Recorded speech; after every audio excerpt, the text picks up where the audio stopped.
Like two giant magical goats crashing into a planet, Taika Waititi's Thor Love and Thunder is hitting streaming. While maybe not as universally beloved as Ragnarok, the new movie featuring everybody's favorite lovable meathead thunder god has been another huge success for Marvel. And as with every MCU property, it's inspired plenty of discussion. So as viewers prepare to go another round with Chris Hemsworth's Thor and Natalie Portman's, Thor from the comfort of their own homes, let's take a gander at some of the details you might have missed in the first viewing of Thor Love and Thunder. I'm Joey C. Let's go! Some fans preferred Thor as the glowering, manly hero and weren't too pleased when the series started to lean into the comedy. We can't relate to that. Personally, we've been enjoying Taika Waititi's influence on the character ever since his Team Thor one-shots, which introduced the world to the God of Thunder's roommate, Darryl. There's been a slight question mark since they were released over whether the one-shots are technically canon, but members of Team Darryl should worry no longer. As of Thor Love and Thunder, we can confirm that Darryl does exist in the mainstream MCU. It's a blink and you'll miss him appearance. But actor Daley Peterson can clearly be seen as a tour guide in New Asgard. But let's be honest, Thor's deadpan roommate is far from the silliest part of the Thor continuity, as we'll see in this next entry. Did you think the two screaming goats that pulled Thor, Korg, and the gang around the cosmos were just a ridiculous gag from the increasingly deranged mind of Taika Waititi? Well, you'd be wrong. Not only were those goats ripped straight from the comics, but they even have names. They first appeared in 1975, and the comic book versions were called Tooth Gnasher and Tooth Grinder. And that's not all. In an even more mind-blowing twist, the comic book goats themselves were inspired by Thor's fateful goat steeds in Norse mythology, pulling his chariot across the 9 worlds. In the original legends, the goats' names were pronounced, I gotta be honest with you, I'm not quite sure how to pronounce this. Let's throw it on screen. There it is.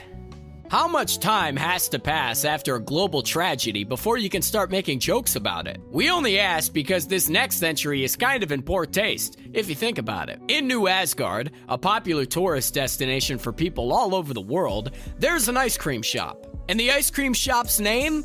Infinity Cones, baby. The logo is even based on the design of Thanos' Infinity Gauntlet, famously used to wipe out half the population of the known universe. A clever gag? Sure. But you'd think that some more sensitive tourists, perhaps people who were lost in the blip, or who lost friends or family members, might take offense at such a devastating tragedy being repurposed as a pun for an ice cream shop. Or maybe we're overthinking it. That's what we're paid to do after all. From the first trailers of Love and Thunder, we were excited by the shot of the giant dead beast on the snowy planet. And while it's a pretty short scene in the movie, it really gives a sense of the scope of the Marvel Universe. But did you know that that giant god comes straight from the comics? He's called Falagar the Behemoth, and he's the patron god of the galactic frontier and champion god of the Tournament of Immortals, which all sounds pretty impressive. His first and last appearance in the comics was in issue 3 of Thor God of Thunder in 2013, when Thor found him dead, slain by Gore. Now, if you take a gander at the original comic book panel and the representation in the movie, you'll notice that they are very similar. Now, that's what I like to call a faithful rendition, baby. In the movie, Thor and Jane have pretty conflicting memories of how long it's been since they broke up. Jane says 3 or 4 years, while Thor says it's been more like 8. While it's played for laughs on screen, there could actually be a serious canonical explanation. According to an earlier version of the script for Avengers Endgame, there was a moment that confirmed that Jane Foster disappeared in the blip. It may not have been mentioned in the final picture, but if we assume that it's meant to happen, it would have made sense that Jane would feel like less time had passed. After all, she missed 5 of those years. But poor old Thor, as we know, had plenty of time to think about it. Chris Hemsworth has always been happy to bring his family along for the ride. You'll remember that his brother Luke played a memorable cameo in Thor Ragnarok. But the new movie is even more of a family affair. Did you know that his real-life daughter India plays Love, the God of Thunder's new adopted daughter? Kind of adorable, right? And that's not all. His twin sons and even his wife also get cameos in Thor Love and Thunder. And of course, Luke returns as the Asgardian actor who plays Thor in the delightful stage productions. It sounds like the family trailer was a pretty crowded one. In-universe, it's been at least 6 years since Thanos choked the life out of Loki right in front of Thor. But that's not the kind of thing you just forget. Having finally reconciled with his brother in Ragnarok, Thor is still grieving. And of course, he doesn't know that there are multiple Loki variants running around the multiverse. Though, that's a conundrum for another day. Going back to Thor Love and Thunder, when Zeus strips Thor naked in Omnipotent City, you might have noticed a special tattoo on Thor's back. A tattoo saying "Rip Loki," along with an illustration of a horned helmet. A charming tribute to a fallen sibling. We'll think you'll agree. So you're telling me you didn't notice that Chris Hemsworth had a tattoo during that scene? What else could you possibly be looking at when Chris was naked? I couldn't possibly imagine.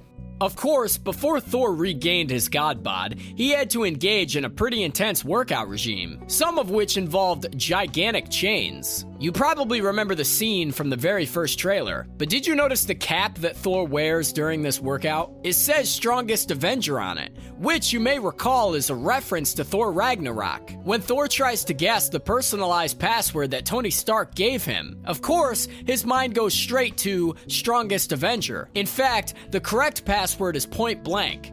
Classic Stark gag. The sequence in Omnipotent City, where gods go to hang out, catch up, and watch brutal gladiator combat, is absolutely packed with cameos, sight gags, and crazy visuals, including a god of dumplings that looks suspiciously like the baby dumpling from the classic Pixar short Bao. But on a more majestic note, the audience also features the human form of the god Bast. Also known as the Panther Goddess, the character is based on the god Bastet from Egyptian mythology, and first appeared in the Fantastic Four comics in the 1960s. For the purpose of this entry, though, Bast's claim to fame is that she is worshipped in Wakanda. It was Bast who first led Bashanga to the heart-shaped herb, which enabled him to become the first Black Panther. A pretty important figure then. I guess you will probably deserve some downtime with the rest of her god buddies. We're approximately 450 movies deep in the Marvel Cinematic Universe at this point, and it's expected that at least one of the post-credit scenes for the new installment will introduce a new ally or antagonist who will be a key player in the future. That's just how it works. That's the world we live in, and Love and Thunder is no different. The first surprise in the movie's mid-credit scene is that Zeus is alive. And then the true revelation drops. It's Hercules. Of course, you're only familiar with Hercules from the 1990s Disney movie. Or from, like, mythology or something. He's been an on-again, off-again frenemy of Thor since his first comic appearance in the 60s. He's also frequently served as an Avenger, and has been known to go toe-to-toe with none other than the Incredible Hulk. So you know he means business. He's now officially being played by Brett Goldstein, and we're guessing he'll start Thor 5 as an antagonist for Thor, but the two buff gods will end up teaming up against a larger threat.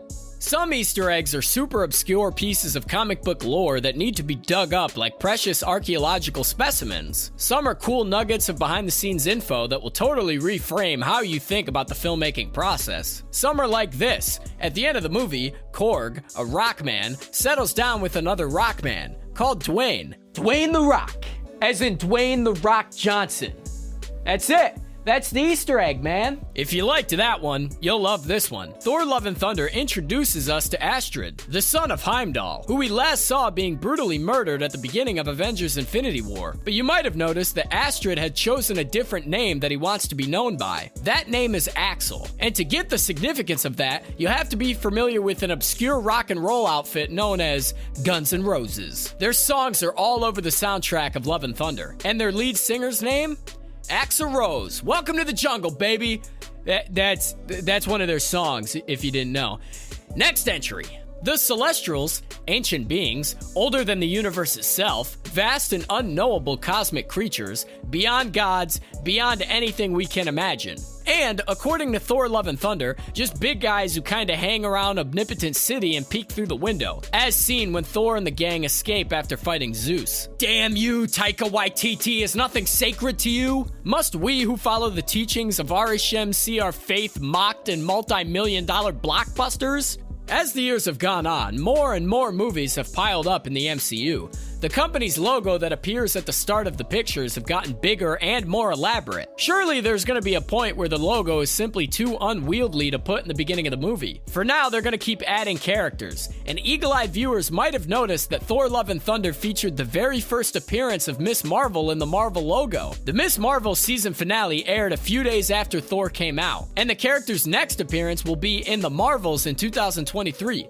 Here's an interesting one. The final battle in Thor Love and Thunder occurs in the Temple of Eternity, at the center of the universe, in a hall full of statues. Among those statues, you can see some of Marvel's deep-cut cosmic characters. But there is also a character who looks suspiciously like Mistress Death. And if you know your Marvel lore, you'll know that she is the personification of death in the comics. But does this statue confirm that Mistress Death does exist in the MCU? And if so, could we see her in the flesh one day? Ladies and gentlemen, and everybody else in between, you made it to the end of the video. What did you notice in Thor Love and Thunder that we didn't? Let us know in the comments below. And as always, everybody, thanks for watching.